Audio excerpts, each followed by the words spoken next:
Hi guys, magandang gabi. So gagawa po tayo ng panibagong video ngayon po kasi po may bagong requirements po si Maxim kung paano po mag-apply through online. Kaya po sisimula na po natin para po hindi umaba itong video. So sa mga gusto po maging delivery rider ni Maxim is i-download po natin yung taxi app sa Google Play Store. Then i-search po natin dito ang taxi driver app. Then pagkatapos po natin ma-download si taxi driver app is i-open po natin yung application. Then pagka-open po natin application, click po natin yung register sa baba. And then po, please select your country and language. So, lagay ko po yung English. Then, hanapin po natin yung Philippines sa baba. Then, dito guys, start na po tayo mag-fill up ng ating form dito sa online registration. So, first, dito sa first box guys, ilalagay po natin ating city. For example, pag kayo ay taga Cebu City, islagay nyo po Cebu. Pero pag taga Zamboanga kayo, iset nyo din po sa Zamboanga kung ano man po ang inyong city dito sa Pilipinas. Then, sa next box naman po, is ilagay nyo po inyong own number or yung active number nyo po. Kasi dito po isi-send ni Maxim ang inyong login number at ang inyong password. At yan po ang aking sample or na-fill up na form. Then wait po natin yung code na isi-send po sa mobile number natin para po makapagsimula na po tayo sa ating pag-fill up sa next steps.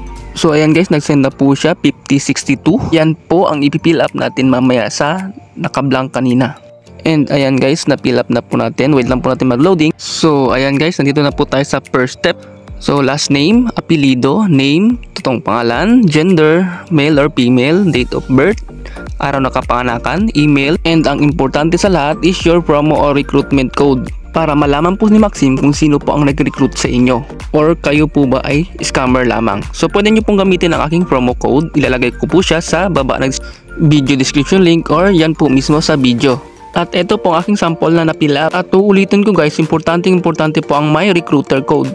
Para alam po ni Maxim na legit po tayo. Pwede nyo pong gamitin ang aking recruiter code or promo code. Nandyan po siya sa video, yan po sa pinakababa. Then click na po natin ang next. At ito po ang lalabas. Please select your preferred income option. Ito po sa transport, available ang transporting passenger and employee, delivery of goods, door-to-door delivery, and massage order. And ang option na ito guys is pang professional driver's license only. Di kagaya sa service sector is limited lamang po siya. So wala po siyang transporting passenger and employee. Kasi nga po pang non-pro license lang po siya. Kumbaga ang available lamang po sa service sector is ang delivery of goods, door-to-door delivery, and massage orders. Itin ko po yung transport is pang pro driver's license and yung service sector is yung pang non-pro driver's license. Then pagkatapos po, i-click nyo po ang select.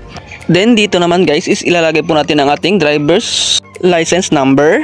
Then yung ang expiration po ng ating driver's license sa baba. Then click po natin yung next. Then dito naman sa fourth step guys is ilalagay po natin ating vehicles data. First ang category, next make and year, third is yung color ng motor natin, and then yung plate number po ng motor natin. Category guys is passenger cars or taxi, yung trucks, motorcycles, or trike. Yung akin po dito guys is motorcycles kasi po yung motor ko po ang ginagamit ko pang deliver and pang habal or angkas kasi professional license po ako. And then yan po ang sample ko sa vehicles data. First motorcycle kasi yan po ang ginagamit ko pang deliver. Then year na nagawa yung motor ko is 2023. Then ang color ng motor ko is blue. And ang panghuli is ang plate number ng motor ko. Then pag na-fill up na po natin lahat, click mo natin yung next. And then yan guys is tapos na po tayo pag fill up sa online registration ni Maxim. Then hihintayin lang po natin yung isi-send ni taxi driver app sa ating number na naka-register sa online registration kanina na na-fill up natin. Kaya po sinabi ko kaninang active at ginagamit nyo po talaga na number kasi yung po ang gagamitin natin sa pag-deliver po natin dito sa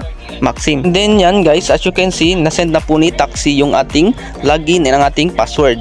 At yan po ang gagamitin natin para makalagin sa taxi driver app. Kaya po isigurado nyo matago nyo po yung inyong login number at inyong password. So ready to login na po tayo. Lagay po natin login number natin, then yung ating password, then click po natin yung login sa baba. Pagka login nyo guys is yan po ang lalabas. So click lang po natin ang yes para po ma-photo verification po tayo.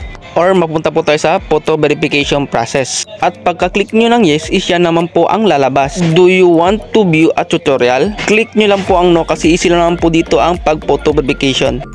At nandito na po tayo sa photo verification. So dito guys is kailangan po na i-verify yung ating mga IDs or ating face picture. First, click po natin yung driver's license. So side with photo. So picture lang po natin sa harapan niya.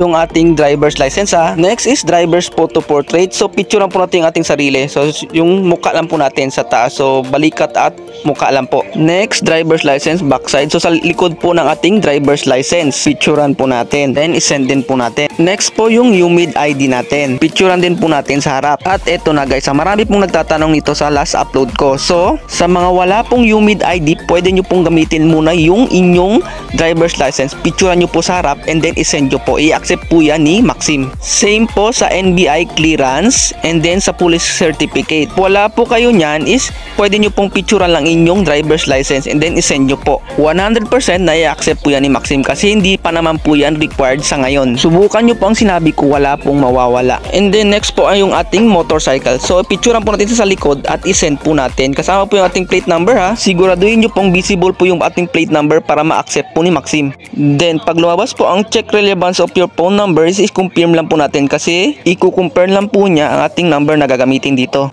And then ayan guys, may account na po tayo sa Maxim. So pwede na po tayo mag-load sa ating taxi driver app para po makabiyahe. Pero bago ang lahat, kailangan po muna natin pumunta sa ating Maxim office para po makakuha ng orientation. Para malaman po natin ang mga rules and regulation dito sa Maxim. At para malaman po natin sa orientation kung saan po ang loading station ng taxi driver app po natin. Para makabiyahe po ng diretso-diretso. Ang opisina ng Maxim dito sa Zamboanga City ay nasa Don Alparo, Tugbungan, Zamboanga City. Tabi lamang po ng Slaughter Animal. Nasa second floor po at may malaking signage ng Maxim sa taas. Yun po ang landmark dito sa Zamboanga City. And pwede nyo po siyang i-Google Maps. Nyo lang po sa Google Map nyo is Maxim Hub. At sa mga nagtatanong po sa ibang city kung saan po ang Maxim office nila is search lang po din po nila sa Google Map. Search nyo lang po is Maxim office or Maxim Hub para makita nyo po kung saan pong lugar sa inyong city ang opisina ng Maxim.